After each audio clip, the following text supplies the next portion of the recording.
Instituto Nacional de Electricidad y Energías Limpias. Agradecemos profundamente su asistencia a este significativo evento. Es un honor contar con la distinguida personalidad que nos acompaña el día de hoy, la doctora Telma Gloria Castro Romero, quien nos compartirá su ponencia cómo se relaciona la contaminación atmosférica de una megaciudad con el cambio climático. A continuación, una breve semblanza de la doctora Castro Romero. Es licenciada y maestra en física por la Facultad de Ciencias de la Universidad Nacional Autónoma de México. Sus temas de interés fueron los relacionados con la dinámica de la atmósfera. Bajo la dirección de los doctores Mario Molina, Premio Nobel de Química, y Gerardo Ruiz, obtuvo el doctorado en Ciencias Químicas por la misma universidad. Por su labor, la UNAM le otorgó la Medalla al Mérito Académico Gabino Barreda. En 1996 realizó una estancia en el Laboratory of Atmospheric Chemistry en el Massachusetts Institute of Technology, MIT, por invitación del Dr. Molina, donde trabajó en temas relacionados con la química de la atmósfera. Actualmente es investigadora del Instituto de Ciencias de la Atmósfera y Cambio Climático de la UNAM. Tiene el nivel 2 del Sistema Nacional de Investigadores y es vicepresidenta de la Academia Mexicana de Ciencias. Ha publicado más de 60 artículos en diferentes revistas científicas. En los últimos años se ha enfocado en el estudio del aerosol atmosférico, su interacción con la radiación y su relación con la fotoquímica de la atmósfera, además del transporte e impacto local y regional de contaminantes. En actividades de docencia, desde 1999 ha participado como tutora en los posgrados de Ciencias Químicas de la Tierra y de la Ingeniería de la UNAM. Bajo su dirección, CMA 2006, Área Metropolitana de la Ciudad de México, y en el Scientific Committee Advisor del Inter-American Institute for Global Change. Actualmente es miembro del Comité Científico Asesor de la Comisión Ambiental de la Megalópolis. Para dar la bienvenida, invitamos a nuestro director general, el doctor Víctor Alejandro Salcido González, a compartir unas palabras. ¿Me quedo por aquí o voy por acá?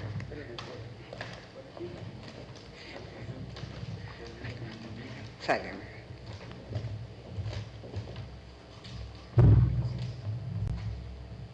Bueno, buenos días a todos, a todas. Gracias por estar en este evento que es parte del 50 aniversario del Instituto, de los festejos del 50 aniversario del Instituto.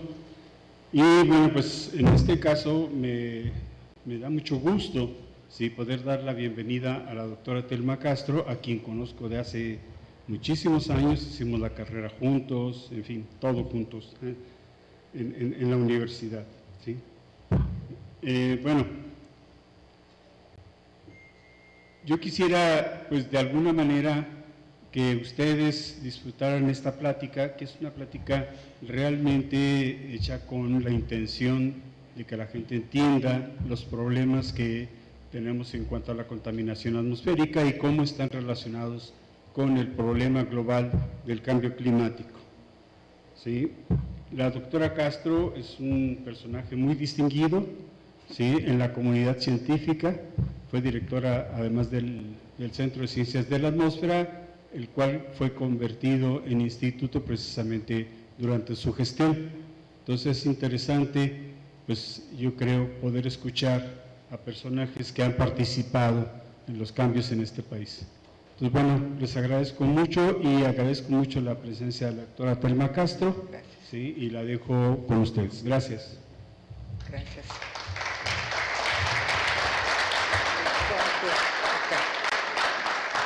¿Listo? ¿Listo? Gracias. Pues muy buenos días todavía. Muchas gracias por estar aquí, muchísimas gracias por las palabras, Alejandro y los organizadores de este evento. Estaba viendo que son 50 años, casi se hermana con el Centro de Ciencias de la Atmósfera, que ahora cumple 48 años también, ¿no? Entonces, casi somos de la misma generación. Bueno, la plática que les voy a presentar es la plática que espero que tengan alguna que se queden con algo, ¿no? Es una plática más didáctica que absolutamente, rigurosamente científica, sin ecuaciones. Creo que por ahí anda una, pero no me acuerdo. Entonces, me gustaría que al final, si tienen preguntas, me las hagan y seguramente le vamos a pedir a la inteligencia artificial que se las responda, ¿de acuerdo? Bueno, pues que ahora está de supermoda, ¿no? Bueno, vamos a ver, empecemos. Le puse este nombre, cómo se relaciona la contaminación atmosférica de una megaciudad con el cambio climático. Vamos a definir qué es una megaciudad y luego vamos a ver un poco qué es el cambio climático, que seguramente pues muchos de los que están aquí, aunque se dediquen a otra cosa, de alguna u otra manera en su ámbito de investigación tienen que ver con lo que ahora vemos como cambio climático. Entonces dicen que así, órale. Entonces esto es rápidamente más o menos de lo que vamos a hablar. Vamos a hablar evidentemente de cosas de la atmósfera, ¿no?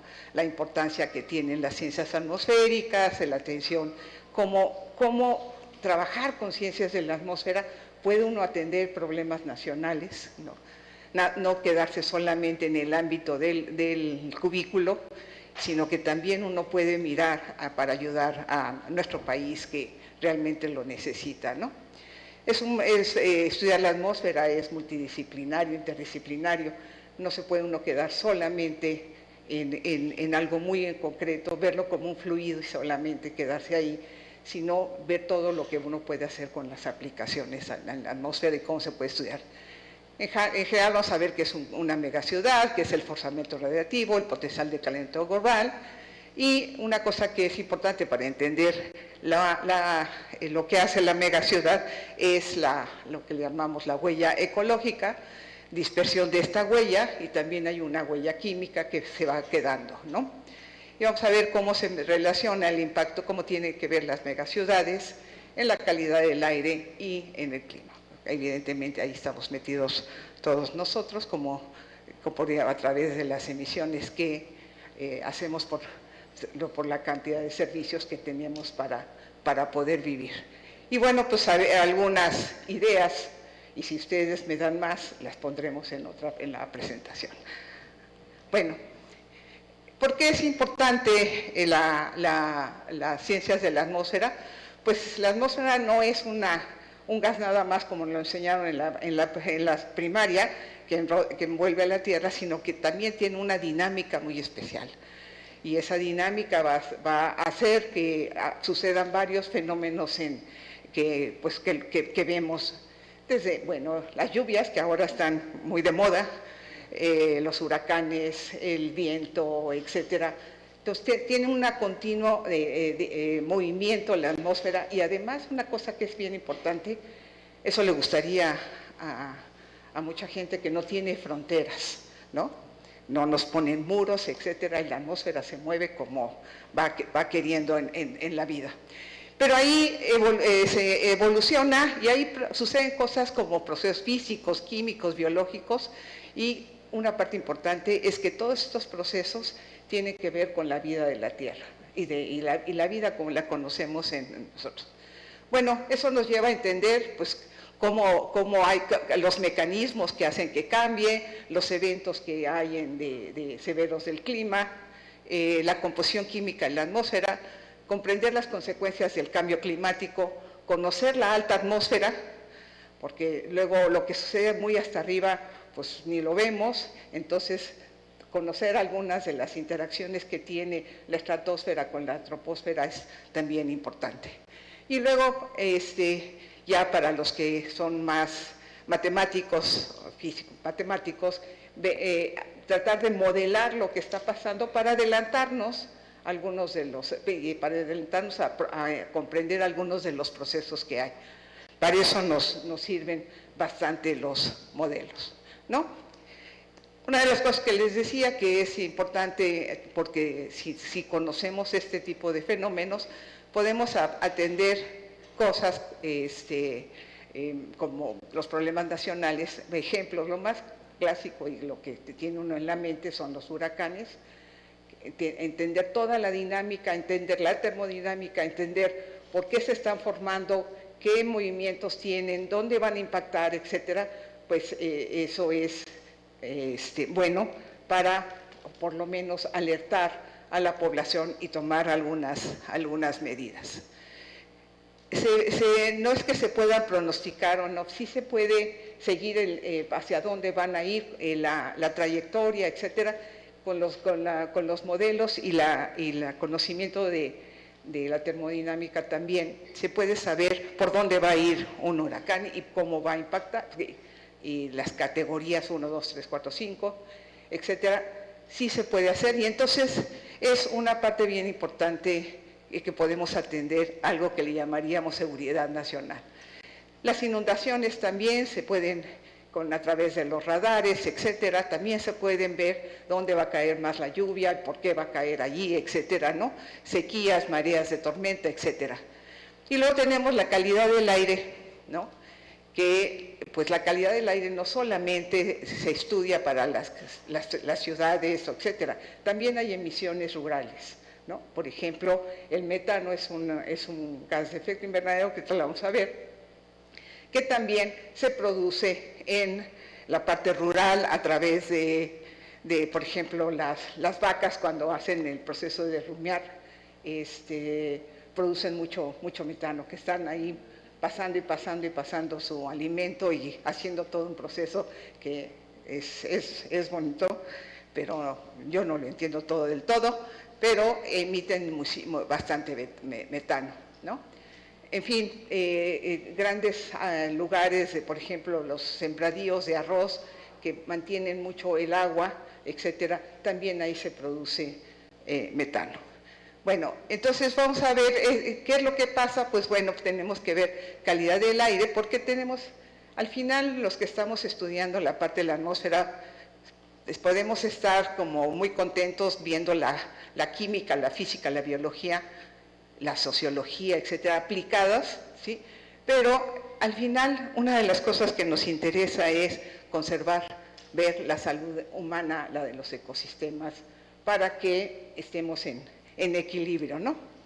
Y evitar, por ejemplo, cosas como las epidemias que luego nos han tenido en jaque en el 2020, ¿no? Por ejemplo.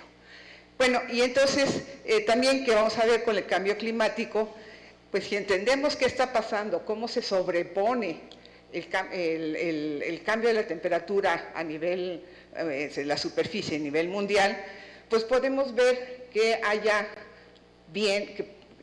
haya buena agricultura para tener buenos alimentos, que no haya epidemia se llama, no, ¿cómo se llama cuando hay muchos bichos? Plagas, ¿no?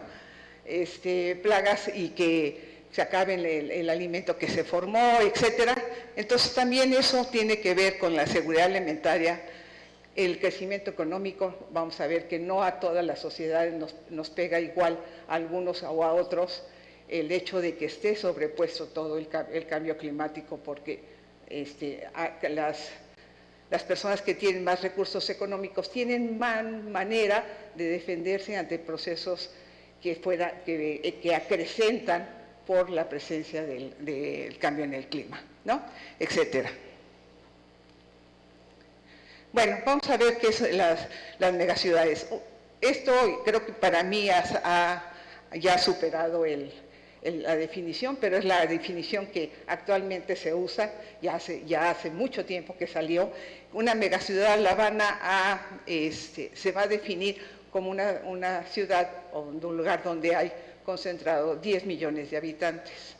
Entonces, en ese sentido, pues bueno, la zona metropolitana de la Ciudad de México tiene aproximadamente, lo último que oí era casi 30 millones, yo andaba con los 22, 23 millones, pero aparentemente por ahí, bueno, es lo que define el INEGI, alrededor de 22 millones de habitantes, la zona metropolitana de la Ciudad de México.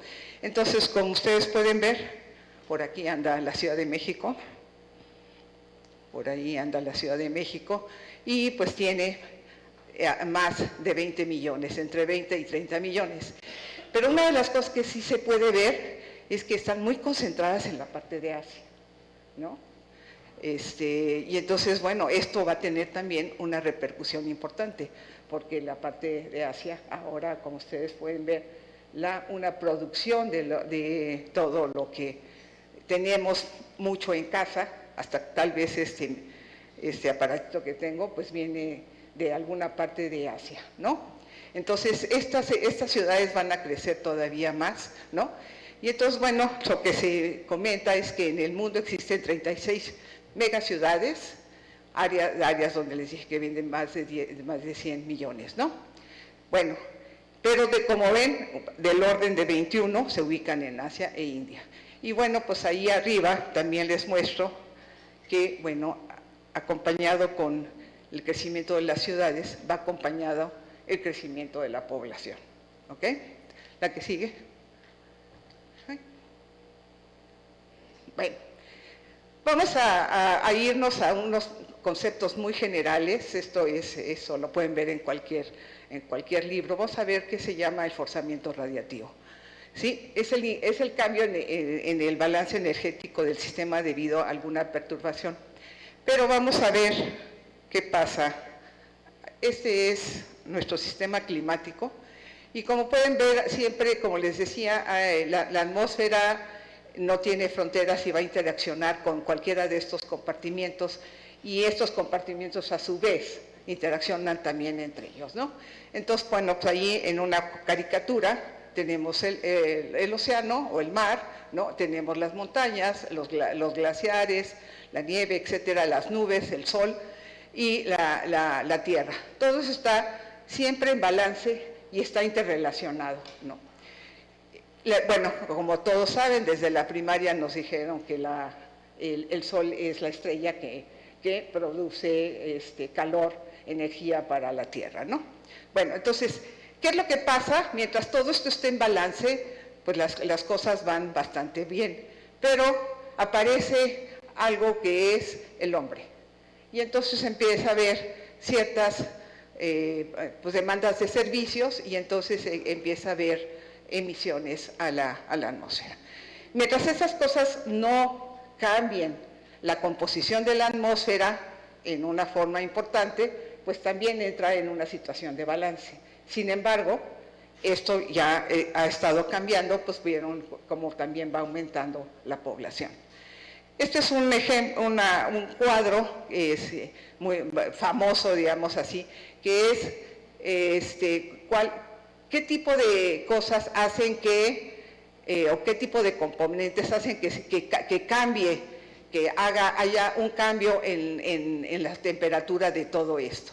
Entonces, están, por un lado, los gases de efecto invernadero, que dice aquí, los gases de vida corta, y luego los aerosoles y otra cosa, ¿no?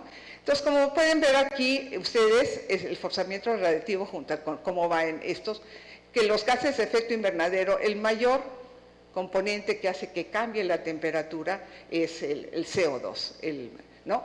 Aquí también está el metano, están los halocarburos, el NO2, es que como dejé mis lentes, y ya soy abuela, entonces, bueno. Entonces, y lo que quiero hacer notar es que, si se dan cuenta, son los que aportan más al forzamiento radiativo los gases de efecto invernadero. Y aquí hay lo que sería la constante solar.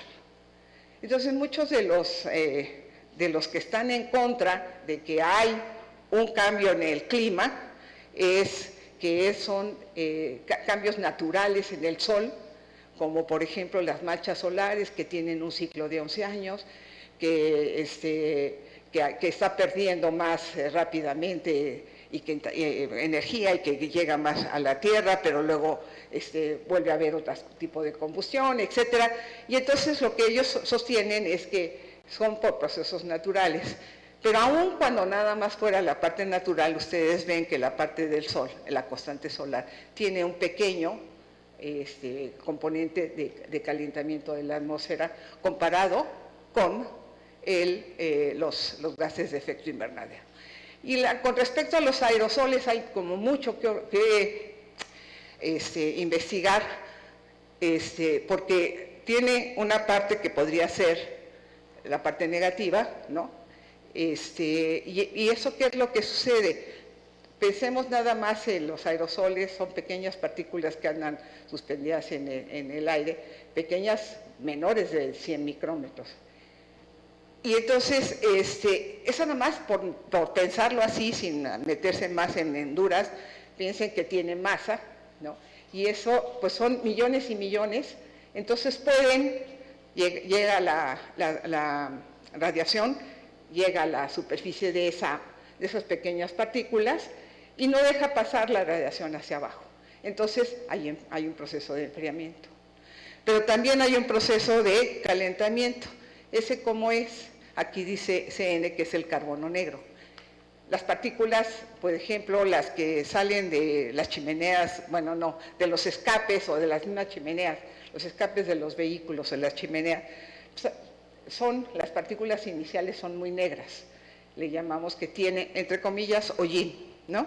A eso le vamos a identificar como carbono negro. Tiene otras propiedades, pero tiene esa peculiaridad. Entonces son negras al inicio. Si esas también hay miles y miles y miles y millones, entonces, ¿qué tiene la capacidad? Como son negras, entonces absorbe la radiación, se la queda, pero hay una ley de la física que dicen que la energía no se crea ni se destruye, solo se transforma, no. Y entonces llega esa energía a esas partículas pequeñas negras y eventualmente la tiene, pero eventualmente la vuelve a soltar, porque la regresa. Y cuando la regresa, entonces calienta la atmósfera que está a su alrededor. Entonces hablemos de millones y millones, y entonces, bueno, esa es la parte que es la parte positiva. Un ejemplo de cómo está afectando este tipo de cosas es, nosotros no lo vemos, sin embargo, porque no vivimos en esas latitudes, pero piensen en lo que les acabo de decir de las partículas, y si esas partículas van y se depositan en los glaciares, en la nieve, etcétera, entonces son como puntitos negros, y en lugar de que la nieve o los hielos llegue la energía y la regrese inmediatamente, la absorbe, se calienta y derrite. Parte de eso está sucediendo en el Himalaya y en estos lugares, ¿no? La que es aquí. Bueno, para poder hablar siempre en todos los artículos y todos los libros que hablen sobre el cambio climático, lo reducen a, como ustedes se dieron cuenta, el CO2 es el que más tenía un forzamiento positivo. Entonces lo rigen hacia cuánto, la unidad sería el CO2, ¿no? Y de ahí cuánto es el forzamiento radiativo del metano y del óxido nitroso, ¿no? Entonces, nada más esto es para que cuando lean algunos de los artículos tengan, cuando hablan del CO2 equivalente, sería este ejemplo que está, ¿sí? Entonces, la unidad de medida para indicar el potencial de calentamiento es el CO2 equivalente, que lo vamos a escribir de esta manera, ¿ok? La que sigue. Bueno, vamos a ver, pasar ahora a ver, incluso centrando en alguna de las ciudades. ¿Por qué les muestro la Ciudad de México? Porque es la que está más estudiada. Tenemos alguno que otro artículo de aquí de la zona metropolitana del Valle de Cuernavaca, ¿no? En Morelos, pero son pocos, no son muchos. La Ciudad de México, la zona metropolitana de la Ciudad de México es la que está más estudiada. Entonces pongo el ejemplo ese. Entonces vamos a hablar que la huella ecológica es el área que se necesita para sustentar a una población de una megaciudad. ¿Qué quiere decir eso? Que es el área que necesitaríamos cada individuo para ser sustentable, para tener los servicios, para tener un confort, etcétera, ¿no?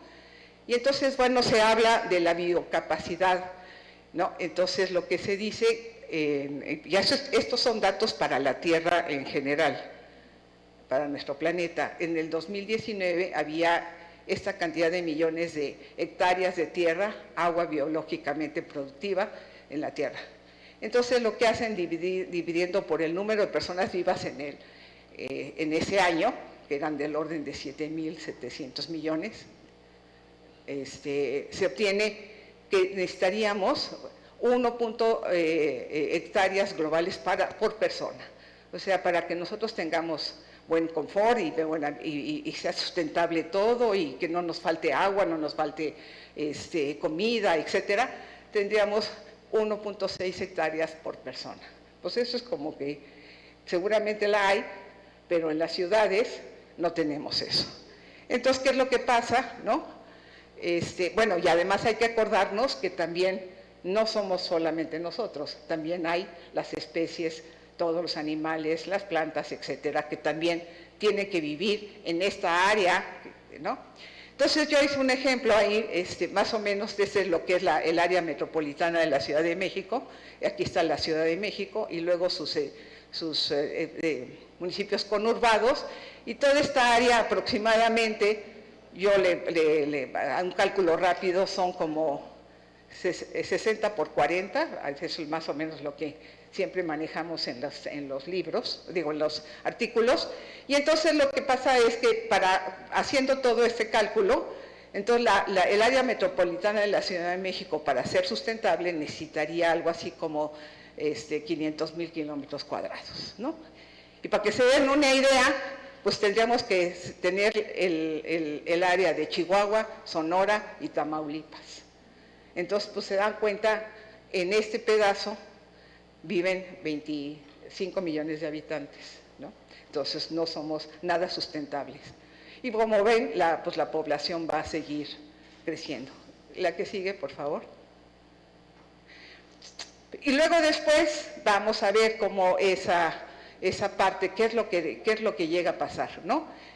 ¿Qué es lo que sucede con la atmósfera? Bueno, esta es una simulación de cuando fue el proyecto Milagro, de simulación de cómo desde la Ciudad de México, cómo se emiten y hacia dónde se van los contaminantes. Por eso fue el proyecto Milagro en el 2006. ¿Por qué? Porque a los americanos les importa qué es lo que está pasando cuando les llegue a ellos, ¿no? Creo que en el 98, cuando hubo unos incendios muy fuertes acá, no sé si se acuerdan, algunos de ustedes seguramente no, porque no deben haber sido, pero no sé si se acuerdan que había un humo por todos lados, llegaba hasta a toda esta zona de por acá, ¿no? Desde el sureste. Y entonces, en esa ocasión fue cuando se hace una normatividad sobre ozono, partículas y con salud. Esa ocasión, desde ahí empezaron a meter esta normatividad. Bueno, esto es una gráfica donde vamos a ver cómo va a ir evolucionando, creo que del 2090 al 2030, cómo van a ir creciendo en México las ciudades, en lugar de tener, ¿qué dice aquí? En lugar de tener 15 ciudades de esta cantidad de población, vamos a tener 20, va a haber dos ciudades ya más grandes y va a seguir siendo la Ciudad de México la que se lleva las palmas. Pero muchas veces uno se queda pensando, y sobre todo cuando van a las grandes negociaciones en términos de emisiones de gases de efecto invernadero, como lo que se llama la COP, creo que ahora va a haber la COP 35 o algo así, no sé, ¿alguno de ustedes se acuerda? ¿Qué COP va a ser ahora en Río de Janeiro? Bueno, la COP es la gran reunión que hacen todos los países, como 190 países, para ponerse de acuerdo en términos de emisiones y qué es lo que van a comprometer a un país para bajar ciertas cosas de emisiones, para mitigar el cambio climático. Pero, ¿qué es lo que está pasando? Lo que pasa es que, ¿se acuerdan que las ciudades en Asia están creciendo? ¿Y qué es lo que ha habido? Es que la producción de aquí, pues eso, para producir todo, que si televisiones, que si carros, que si lo que ustedes quieran, ¿sí? Pues se usa energía, mucha energía, de cualquier manera, y sobre todo si es energía que se consume de origen fósil, entonces se hacen emisiones importantes de CO2. Pero ¿qué es lo que pasa? Que todos los productos, o una gran mayoría de productos, van hacia Europa o van a Estados Unidos, ¿no? Entonces, en las negociaciones se habla de, a ver, tú ya no estás produciendo y me estás echando la culpa a mí, pero tú te llevas el confort, ¿no? Entonces, ahí hay toda una discusión, y luego también la parte económica, y pues ahora supongo que Trump va a querer cambiar esto, ¿no? Porque ahora quiere que Estados Unidos sea un país donde se produzca todo en Estados Unidos. Pero en fin, a ver cómo le va. No, aquí, ¿no? Bueno, estas emisiones que hay en la atmósfera, pues le llamamos también la huella química, y eso es lo que generalmente nosotros en el instituto, en mi grupo, estudiamos, que es la contaminación de esa ciudad, de dónde viene, cómo se produce, etcétera, ¿no? Y ahí está la Ciudad de México por ahí metida, ¿no? Aquí no se ve Cuernavaca porque está del otro lado, ¿no? Bueno, para acá. Pero sí podemos ver que es el área donde las emisiones contribuyen un 10% o más a las concentraciones ambientales medidas de un contaminante en particular. Pues la verdad es que la zona metropolitana produce más de ese 10%, ¿no? Y entonces, bueno, aquí está otro ejemplo de ahora cómo todas las componentes, aquí está la parte rural, aquí están los incendios, la parte desértica, océanos, etcétera, las ciudades, todo tiene que ver, todo interacciona, sobre todo cuando tienes las emisiones en la atmósfera. Y claro, con componentes químicos reaccionan, algunos tienen una vida media más larga, otros tienen una vida muy, muy corta, ¿sí? Pero al final de cuentas van dejando su huella química en la atmósfera. Y vamos a ver cómo ya vimos hace rato cómo están las 36 megaciudades. Sin embargo, ¿sí? Ahora esto nos está representando, ¿sí? cómo van creciendo las ciudades. 1950, 2018 y una proyección a 2050, ¿no? Y ustedes se pueden dar cuenta que entre más negro, pues más va a haber mucho más habitantes, ¿no? ¿Y qué es lo que desarrolla que una ciudad crezca? Mucho es el desarrollo económico. La gente del campo va hacia las ciudades porque encuentra mejores oportunidades, porque tiene mejores servicios, etcétera, ¿no? Entonces, las ciudades van a ir cada vez más creciendo y se van a convertir en ciudades mucho más grandes. Yo no sé de dónde van a sacar tanto combustible para moverse, pero no sé, ustedes son los que estudian eso, ¿no? Y bueno, tienen que encontrar modos para moverse, para producción de servicios, etcétera. Creo que eso les corresponde a ustedes. Bueno, entonces, lo que sabemos es que más o menos casi el 75% de la población actualmente vive en ciudades, ¿no? Pero de esa población, el 99% vive en lugares donde la calidad del aire siempre supera los límites. Pues es muy claro, ¿no? Cada vez que nos vamos amontonando, pues necesitamos más servicios y vamos a utilizar, mientras tengamos combustibles fósiles, pues los vamos a seguir utilizando. Luego a ustedes luego les corresponde responder cuál sería la energía que se va a usar en el futuro. Yo todavía eso ya no tengo una idea, pero no completa. Bueno, entonces, bueno, vamos a ver, pues bueno, en las megaciudades, ¿no? Siempre vienen de muchos lados las emisiones, entonces estas pueden ser locales, ¿no? En una ciudad, demanda de servicios, de lo que les decía, energía, agua, transporte. Entonces, ¿qué es lo que tenemos? Mala calidad del aire, efectos en salud y reducción de visibilidad. Como una anécdota, a una ocasión un colega americano, bueno, un colega de Estados Unidos trabajaba un rato con nosotros y él hablaba que el día estaba nublado, se veía borroso, se veía así, y entonces, y él me dijo, ¿y no te deprime? Y entonces yo me quedé así como, ¿de qué se trata? Y entonces me decía que en Estados Unidos hay una buena cantidad de gente estudiando sobre el comportamiento humano con la visibilidad. Y entonces que cuando están nublados los días, etcétera, etcétera, la gente va más seguido a las sesiones con el psicólogo y etcétera, porque están deprimidos. Bueno, en fin, no sé si los mexicanos tenemos tiempo para eso. En fin, ¿verdad? O ya nos acostumbramos también. Bueno, también hay un impacto que sería regional, ¿no?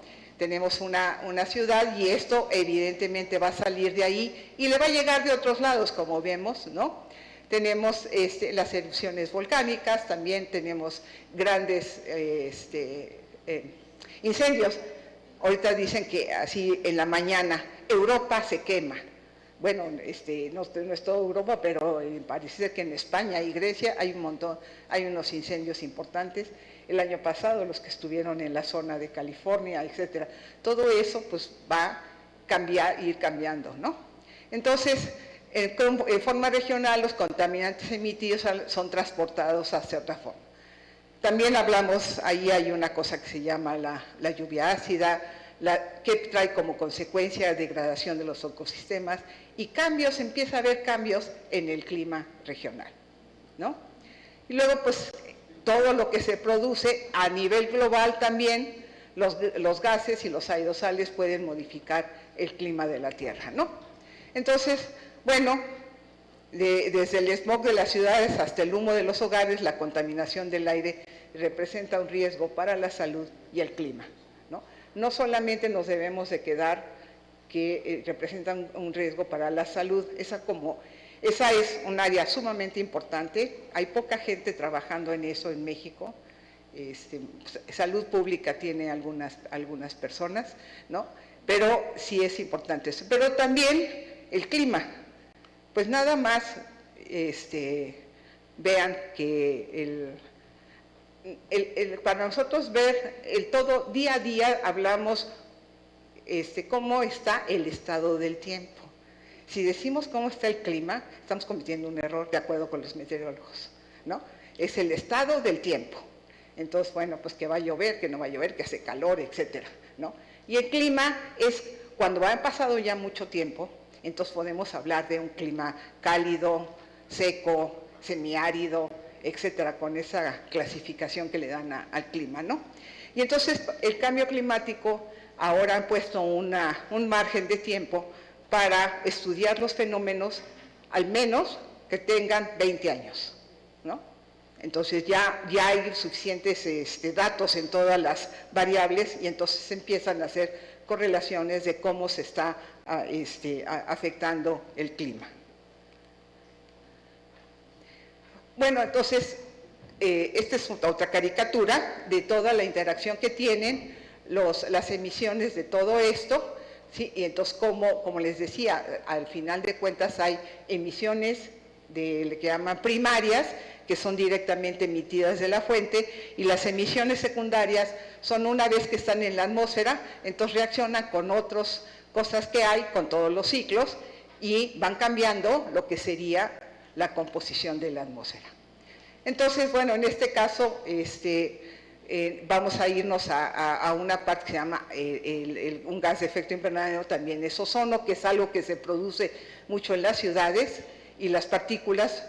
Y entonces, bueno, pues primero pues hay que identificar sus precursores, los NOxes, el monóxido de carbono, los COPs, ¿sí? Son emitidos por transporte, la presencia de luz, etcétera. Todo esto es resultado de lo que anda también por acá, ¿no? Entonces la relación, toda la relación que existe entre este con este con esto, y bueno, pues con alguno de ellos, etcétera, se va a llamar una fotoquímica no lineal. Entonces, para entender toda la química, pues hay también modelos, hay también mediciones, etcétera, para poder entender cómo está modificándose la química de la atmósfera. Y también, pues hay otras, lo que llamamos los aerosoles, que también, este es un mapa mundial, ¿no?, de cómo están los porcentajes. Aquí no se ve nada, yo por lo menos no veo nada, ustedes puedan ver ahí, pero bueno, por aquí están las emisiones de México. La presentación la pueden tener, yo la dejo aquí, y si no sé cómo ustedes hacen, si se las piden, si no sé qué, pero bueno, yo la dejo y ustedes deciden si la quieren, ¿no? Entonces, bueno, va a haber varios efectos de los aerosoles: riesgo en salud, dispersan y absorben radiación visible, limitan la visibilidad, afectan el clima de la Tierra al dispersar o al absorber radiación, como les dije al inicio, ¿sí?, o sirven como núcleos de formación de nubes, ¿no? En el instituto hay una área que se dedica a estudiar cómo se forman las nubes, y bueno, algo que podemos pensar aquí, una vez que tiene que haber un núcleo, ya sea en forma de alguno de estos que se empiezan a pegar las moléculas, entonces existe el fenómeno de nucleación, condensación, etcétera, y se forma la nube. Pero siempre tiene que haber como un elemento chiquito, como un núcleo que aglomere, digámosle así, el agua disponible para ir formando diferentes tamaños de partículas para llegar eventualmente a una nube, y luego viene la lluvia, ¿no? Vamos a ver cómo están las emisiones mundiales de dióxido de carbono. Entonces, no sé aquí. Esto es, todo esto es como un comportamiento de lo de la órbita solar, la de constante solar, las emisiones volcánicas, algunas cosas naturales. Ustedes se dan cuenta, pues como que van tranquilas, ¿no? Y esto es lo observado. O sea, como que no le llegan. Pero ya nada más metemos la influencia de los humanos y aquí vamos, ¿no? Entonces es muy claro que el cambio de la temperatura sí influye para que las emisiones también aumenten. Y aquí es lo que les decía yo, que está China como el primer emisor, Estados Unidos el segundo, creo, ¿no? India, Rusia, y México creo que ocupa de 1.28. Creo que es el número 13 en el mundo, ¿no? Pero sin embargo dicen, bueno, si somos el número 13, nosotros qué nos interesa bajar las emisiones, etcétera. Pero pues está uno metido, o sea, México y todos los países siempre hablan de que con un granito de arena, no, yo nunca digo que como un granito de arena y ya podemos ir cambiando el mundo, no. Es todos conjuntos, pero además con decisiones gubernamentales, si no, no se puede, ¿no? Entonces, bueno, aquí es que está esto, pero les enseñé la otra gráfica, donde la producción de los países asiáticos hace que haya confort en los otros países, y entonces hay una negociación de esa parte. Esto es un ejemplo, hay un laboratorio en Mauna Loa, muy alejado de la civilización, etcétera, lo más limpio posible, en una de las islas, y este es un experimento que ya lleva muchos años, ¿no? Pero podríamos ver en el 2013, no, sí, en el 2013 fue la primera vez que se rebasan los 400 partes por millón. Fue así como novedad y escándalo y todo, etcétera, pero ya vamos en 429 partes por millón. En 1750 eran 200 partes por millón, ¿no? Entonces, pues ahí vamos, esta es la concentración de CO2 con respecto a los años, y ahí vamos. Ahora, estas oscilaciones así, etcétera, pues son porque también existen las estaciones, y en las estaciones los árboles producen CO2 o absorben CO2, en las estaciones también, dependiendo del calor, etcétera. En el océano hay producción o emisión captura de carbono, ¿no? Entonces, bueno, pues aquí vamos todo esto, como lo ven, ¿ok? Pero pues ahí, como les enseñé en la gráfica del forzamiento radiativo, había otros gases, ¿sí? Entonces esos son los compañeros. Ya vimos que el CO2 es el mayor de forzamiento radiativo, pero existen otros gases como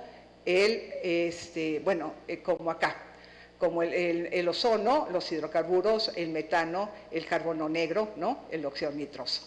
Entonces, también tienen una contribución importante. Y entonces, bueno, las emisiones totales son del orden de esto, en toneladas de CO2 equivalente, ¿no?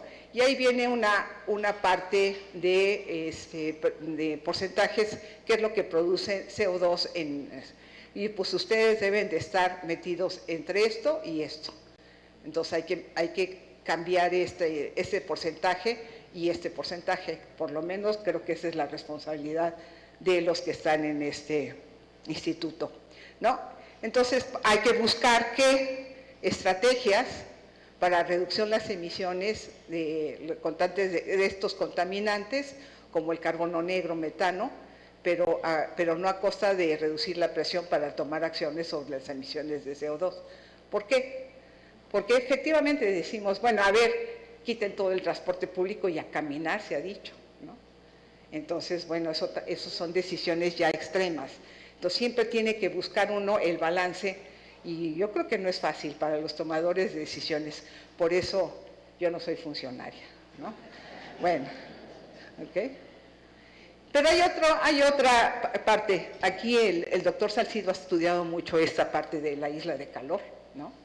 Este es un modelo de otro colega, de Francisco Estrada, pero está la isla de calor en las ciudades, ¿no? Que lo que va a producir es todo lo que le quitamos de verde, etcétera, pues metemos concreto. Y ahí el concreto es el que, como es negro, o bueno, y el asfalto es negro, absorbe. Entonces, y luego, como les dije, emite. Y entonces forma, si estamos en un conglomerado, va a formar una isla de calor y va a calentar bastante la atmósfera alrededor. Entonces, bueno, pues se buscan, ¿sí? que las ciudades cambien el paisaje urbano. Con ello van a ayudar a cambiar un poco de la meteorología, se va a reemplazar la vegetación, las áreas verdes, todo, etcétera, ¿no? Para que tengamos que bajar el área que abarca la isla de calor, ¿no? Entonces, bueno, aquí están de acuerdo con la mitigación. Si no se hace nada, ¿no? O si se hace algo, entonces estos son hacia el 2100, creo que llega la simulación, 90, 100, ¿sí? Del 15 al 2100, y entonces haciendo medidas de adaptación, entonces seguiremos calentándonos porque la población va a seguir aumentando, pero podemos hacer algunas medidas, y si no, pues entonces va a haber una catástrofe, yo creo. De hecho, todos los modelos a nivel global también ya predicen para el 2100, si no se hace ninguna medida de adaptación, mitigación, etcétera, vamos a tener problemas, ¿no? Entonces, a ver, aquí pasó algo. La pusieron en PDF. ¿Sí, verdad? Sí, porque aquí tenía tiqui, cambios. En fin, no se puede poner, ¿verdad? Bueno, ya ni modo, ¿no? Ahí se los vamos a pasar, si no el doctor Salcido, porque lo que tenía aquí era una gráfica del ozono con la temperatura, promedios máximos del 2000 al 2021, y entonces podíamos ver la gráfica con un montón de valorcitos aquí, que la tendencia iba así, o sea, una exponencial, ¿no? Esa es la concentración de ozono, ¿no? Y eso lo que nos está diciendo, perdón, bueno, aquí tenemos el artículo que estamos esperando que nos lo aprueben, ¿no? Y nos hemos basado también en esta otra parte, pero bueno, ahí lo ven después, ¿no? Pero lo interesante es que trae una tendencia exponencial, ¿no? Entonces, eso nos dice abusados con el ozono, ¿no?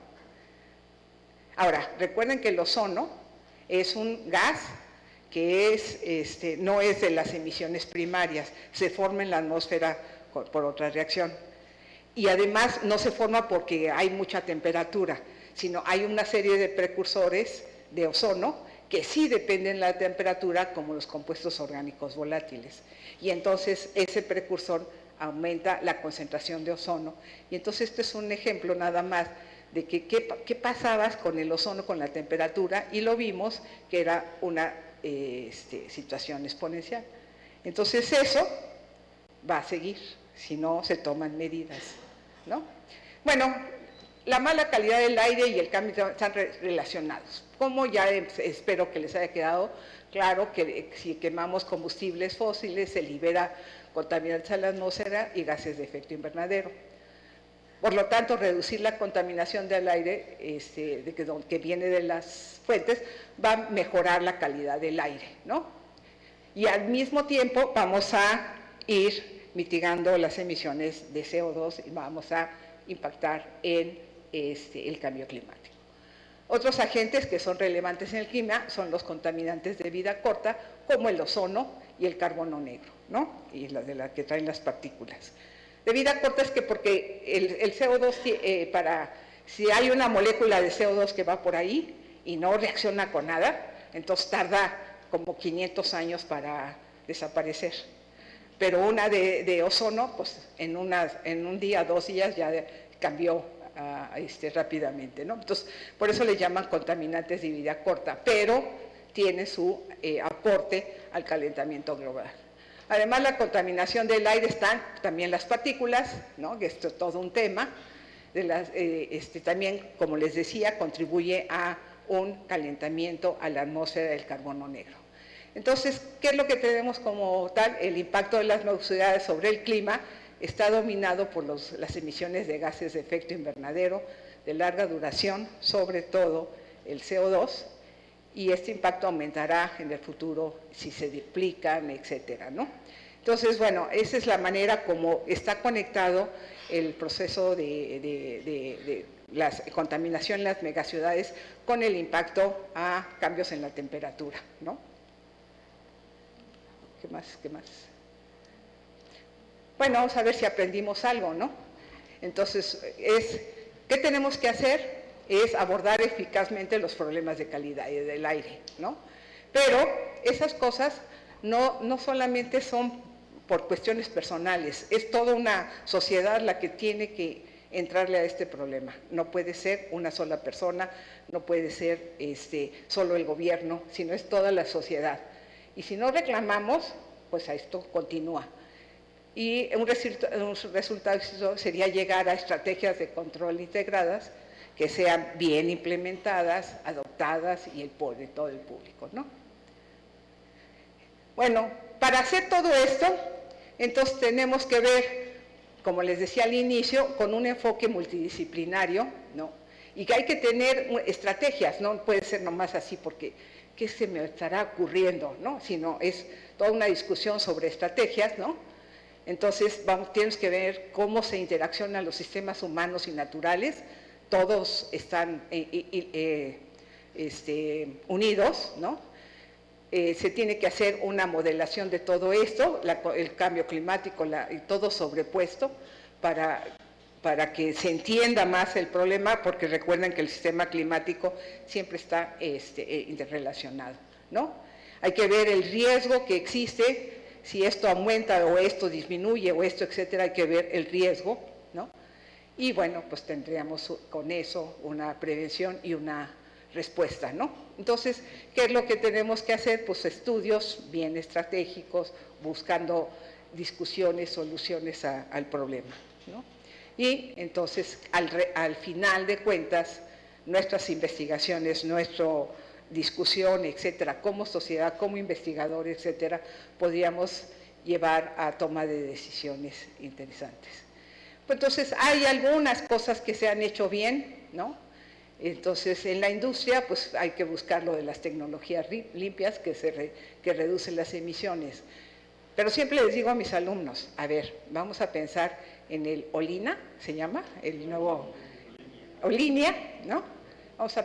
Me va a caer a palos el gobierno, pero en fin, vamos a pensar que tenemos carros eléctricos, pero van a tener que tener, por un lado, ¿de dónde se va a producir esa electricidad?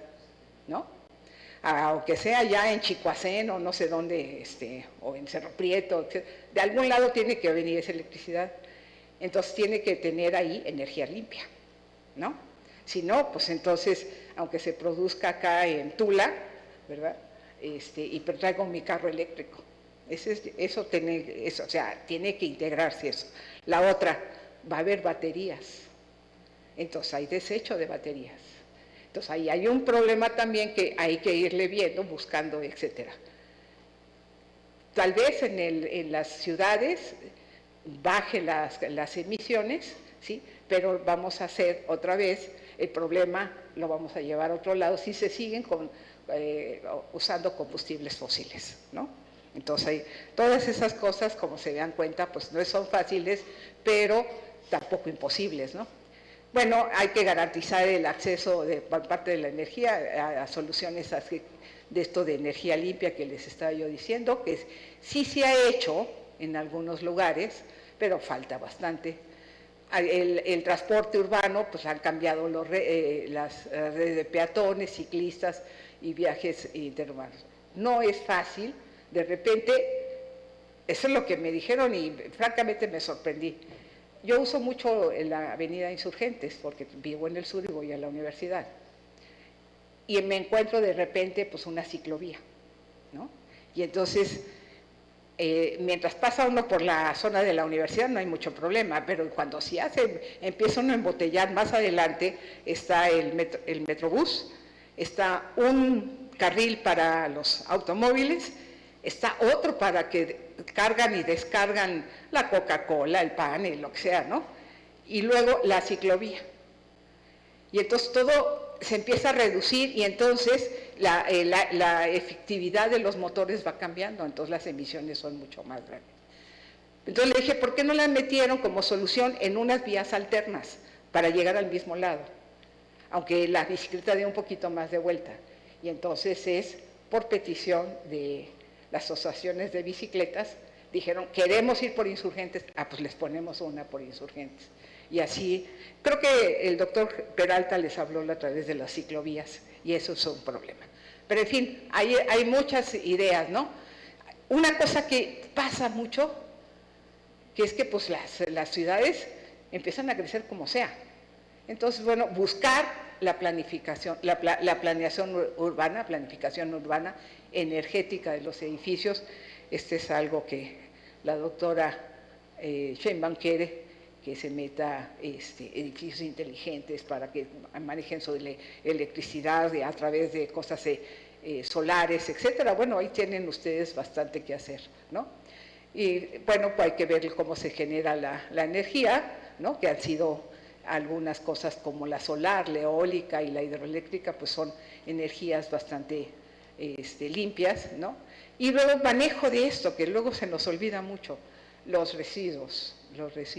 Bueno, los basureros, para empezar, generan una cantidad de metano impresionante. Y ya vimos, el metano es un buen gas de efecto invernadero con un potencial de calentamiento importante. Y pues bueno, para finalizar, pues esa es una idea, ¿no? Podemos continuar con acciones. No quiero que se quede con... yo solito no puedo hacer nada de esto todo, no. Sí podemos hacer cosas, ¿no? Pero sí siempre tenemos que tener una visión. Bueno, tratar de bajar las emisiones de CO2, ¿no? Apoyar bien la adaptación, ya tenemos que empezar, si no es que no... Ya nos alcanzó el problema, tenemos que buscar medidas de adaptación. ¿Cómo? Por ejemplo, si alguien está viviendo, porque antes era muy padre vivir en el lecho de un río, no, ahora se tiene que salir de ahí, hay que tomar medidas de adaptación porque ese lecho va a cambiar su curso y su fuerza, como lo hemos visto. Entonces hay muchas medidas de adaptación que ahora, para enfrentar el cambio climático, son las que están ahora pensando los investigadores, los gobiernos, etcétera, ¿no? Hay que buscar y descubrir nuevas oportunidades, pues aquí está toda la parte de tecnología, invención, etcétera. Hay que fortalecer bien la investigación y sobre todo hay que comunicar. A todos nosotros nos queda una tarea, aparte de la que hacemos siempre, es hacer conciencia de estos problemas y educar, pues por lo menos a mi hijo, al que está al lado mío, el que juega con no sé, fútbol conmigo, etcétera, en las pláticas con cierta conciencia, irles educando y viendo que no gasten tanta energía. Luego se meten a bañar y tratan, según lo que sé, es que el chorro de agua es como 13 litros por minuto. Imagínense a alguien que está ahí 20 minutos, y los jóvenes, no se diga, se ponen el champú de no sé qué, el colorante de no sé cuál, el exfoliante, etcétera, 20 minutos, ¿no? Y entonces, pues, calculen la cantidad de agua que están sacando. Y luego, pues, esto de aprovechar las soluciones de la naturaleza, pues la naturaleza nos ha enseñado mucho, por ejemplo, los manglares que rápidamente los quitan y forman un consorcio ahí de hoteles, pues volver a plantar manglares, porque eso era una solución de la naturaleza para evitar el impacto fuerte de los contaminantes, de los huracanes, ¿no? O las tormentas. Y yo creo que ese sería todo. Gracias,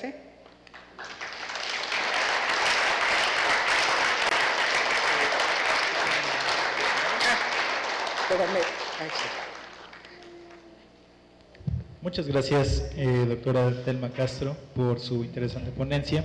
En este momento abrimos un espacio para preguntas. Para realizar una pregunta, favor de alzar la mano y esperar la entrega del micrófono. Sin miedo. Bueno, Alejandro me prometió que si me hacían una pregunta difícil, iba a tomar medidas. ¿Ok? O sea, que, como ustedes gusten.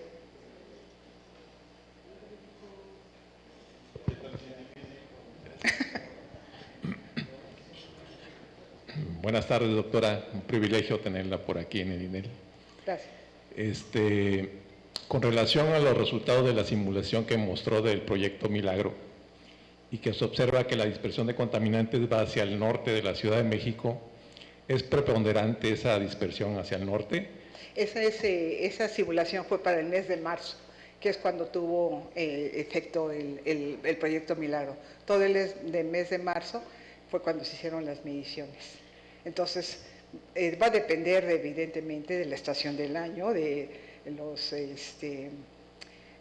inclusive de la parte más global, ¿no? Que si los vientos alisios, que si se calentó el mar y entonces subió el viento, etcétera, ¿no?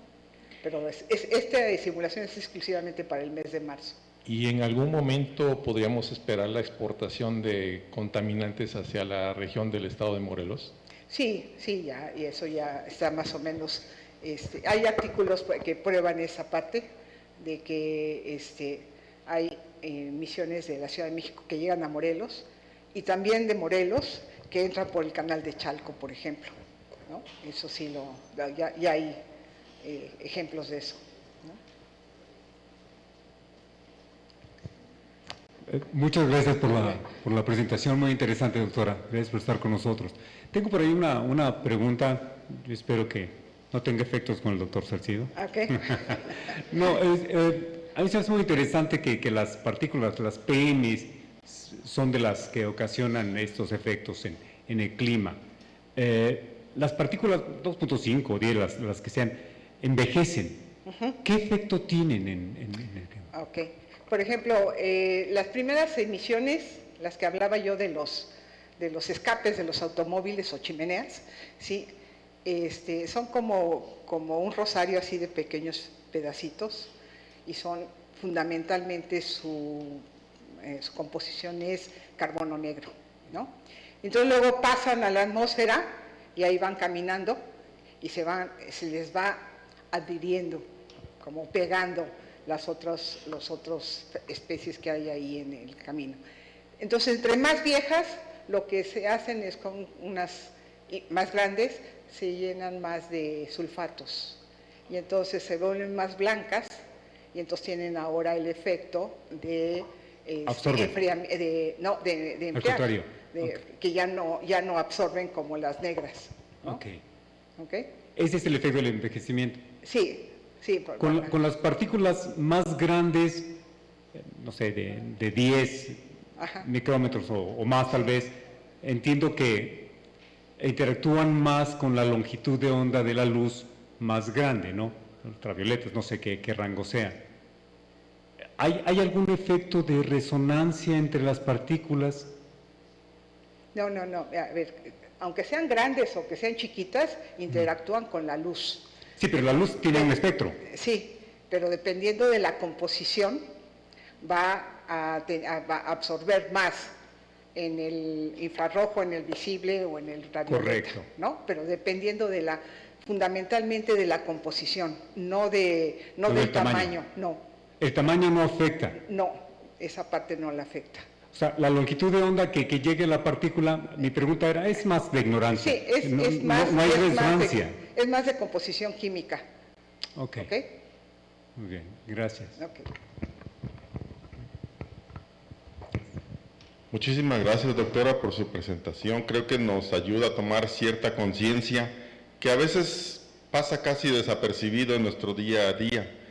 En este sentido, hay, al menos yo noto, dos noticias que son muy comunes ya en los medios y que probablemente no tenemos conciencia de cómo va eso a impactar tanto en la situación climática como en nuestra vida diaria.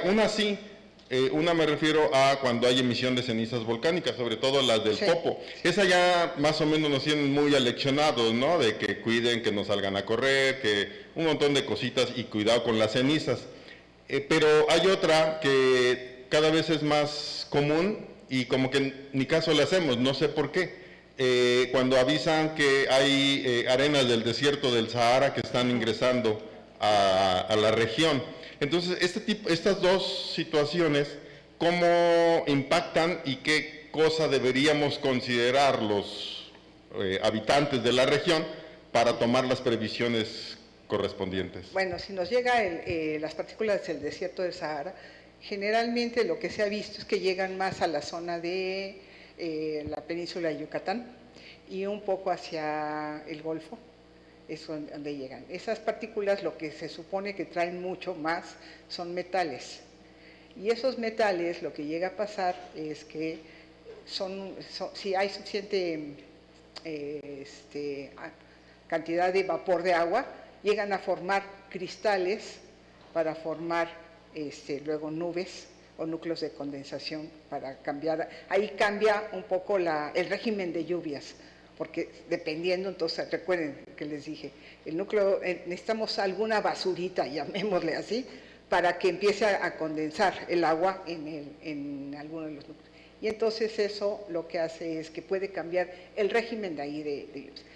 ¿Qué hacemos nosotros? Pues yo lo que digo es nada más cubrirnos la barra, si es que llegan y se depositan a nivel de nosotros, ¿no? Porque eso la verdad es que lo han estudiado unos colegas ahí y lo que encuentran es que ellos buscan la formación de nubes y los cristales, ¿no? Y entonces pues eso es lo que han hecho. Y supongo que si se llegan a nivel respirar, pues hay que protegernos con cubrebocas. Es lo que yo haría. Muchas gracias. Okay.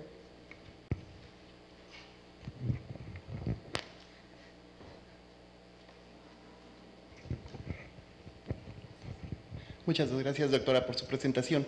La pregunta es, ¿hay alguna evidencia de la catalización de ozono a nivel regional en el mundo o en el país debido al cambio en las temperaturas? Yo conozco la formación de ozono, por ejemplo, a partir de descargas eléctricas, que ionizamos oxígeno y todo. De entrada, la primera pregunta es esa. ¿El primer catalizador para que ese ozono se descomponga en ciertos niveles atmosféricos sigue siendo la actividad eléctrica o es actividad química principalmente? No, actividad química fundamentalmente, ¿no? Okay. Las tormentas y eso hay mucho menos que la actividad química, la influencia antropogénica está impresionantemente grande comparado con una tormenta. Y en una tormenta, pues las descargas producen los NOxes, ¿no? Que eso es un precursor de ozono. Ok. No, básicamente con eso entonces responde. Yo pensé que tal vez en función de la temperatura, en vista de que tenemos diferente formación de nubes, las nubes, tenemos diferentes temperaturas regionales, la formación de cúmulos nimbos, que son las nubes de tormenta, Sí. en algunos lugares se deberían incrementar y eso podría incrementar la catalización del ozono, pero no hay. Podría incrementar, pero no significativamente, ¿no? Sino si producen NOxes y hay radiación para romper la molécula y formar el NO y un oxígeno libre, para rápidamente se agarra con otro O2, ya formas el ozono, pero creo que es comparativamente hablando, es mucho más fuerte los precursores desde el origen de fósiles a esta parte natural, ¿no? ¿Okay? Muchas gracias. Gracias. Pues creo que ya, o no, todavía hay más. Doctora, una pregunta adicional. Para el monitoreo de las partículas utilizan estaciones y tiene una resolución temporal y espacial. En la Ciudad de México, ¿cuántas estaciones se tienen para, por ejemplo, PM2.5? Ahí sí me ayudan acá, creo que son 25, ¿no? Las estaciones de PM2.5. Para toda Para la Ciudad de zona México. metropolitana. Ok. La zona metropolitana. Creo que en total las de la rama son 32, pero son todos los gases más partículas. Y creo que las de PM2.5 son, las de PM son 25. Eso es lo que, porque de ese orden andan, ¿no? ¿No es pobre la resolución espacial? Recuerda que aproximadamente una estación es representativa en un radio de 5 kilómetros. Entonces piensa en la zona metropolitana. Sí, está grueso, ¿no? Sí. Sí es pobre. Sí. Ok, en ciudades que tienen un crecimiento como Querétaro o Monterrey, ¿no hay monitoreo de estaciones? Sí hay monitoreo, hay por ahí una plataforma que se llama SINAICA, creo, que la maneja el Instituto Nacional de Ecología y Cambio Climático de la Semarnat, que tiene esa plataforma, y ahí se supone que todos los estados que tienen mediciones hicieron un convenio y mandan ahí la información. Pero hay ciudades, creo que Cuernavaca tiene como cuatro, ¿verdad? O sea, y evidentemente valdría la pena poner mucho más, ¿no? Y las zonas fuera de la parte casi central no hay, ¿no?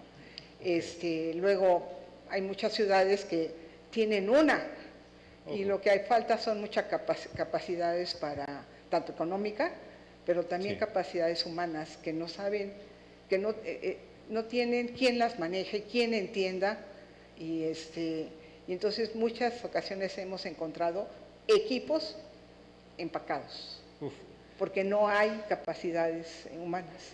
Yo lo pensaba porque la ciudad, por ejemplo, Querétaro, que está creciendo, la huella de Ajá. carbono va a incrementarse y no sé si hay monitoreo.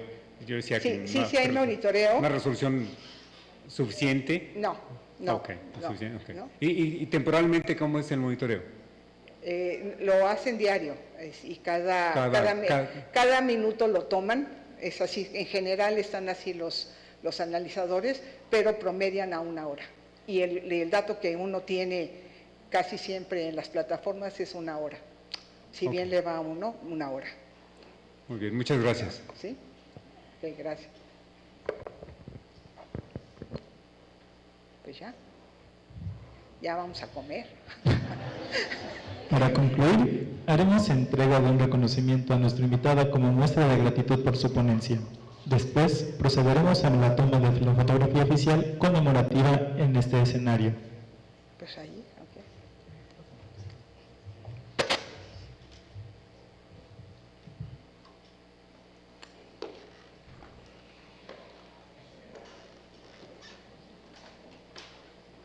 ¿Cómo se apaga? Ahora.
Muchas gracias a todas y todos por su asistencia. Les invitamos a seguir participando en las próximas actividades que tendremos por la conmemoración del 50 aniversario del INEL.